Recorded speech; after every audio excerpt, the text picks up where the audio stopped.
বৌদি ভাই, গাড়ির চাবিটা আর 1000 টাকা নিয়ে যাচ্ছি। 1 মিনিট, গাড়ির চাবিটা প্লাস টাকাটা রাখো। কি হয়েছে বৌদি ভাই? রাখো। তুমি তোমার দাদাকে একবার জিজ্ঞাসা করেছো ওর গাড়িটা প্রয়োজন কি প্রয়োজন নেই? না বৌদি ভাই, আজ কলেজে এক্সাম ছিল, তো গাড়ি চাবিটা নিয়ে যাচ্ছিলাম, আর তেল ভরাবার জন্য টাকাটা। এক্সাম আছে তো কি হয়েছে, বাসে করে যাও। 2 টাকার ক্ষমতা নেই, ওবার গাড়িতে করে যাবে। সরি বৌদি ভাই, আমার কাছে 100 টাকা আছে, আমি বাসে চলে যাবো। হ্যাঁ তো যাও। কি ব্যাপার? ভাই বৌদিকে সরি বলছে, কি হয়েছে? না না দাদা, সেরকম কোনো ব্যাপার না। আমার কলেজে এক্সাম ছিল না, তো ভালো করে প্রিপারেশন নেওয়া হয়নি, সেই জন্য বৌদি ভাইকে সরি বলছিলাম।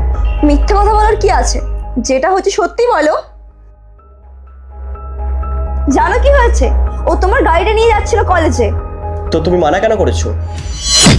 আমি কি মানা করেছি? যদি তোমার মানা করারই ছিল তুমি আমায় জিজ্ঞাসা করে নিতে।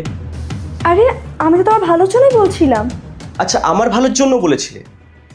তুমি ওর সাথে যেভাবে কথা বলছো না, এটা ঝগড়া করার লক্ষণ, কোনো ভালো লক্ষণ নয়।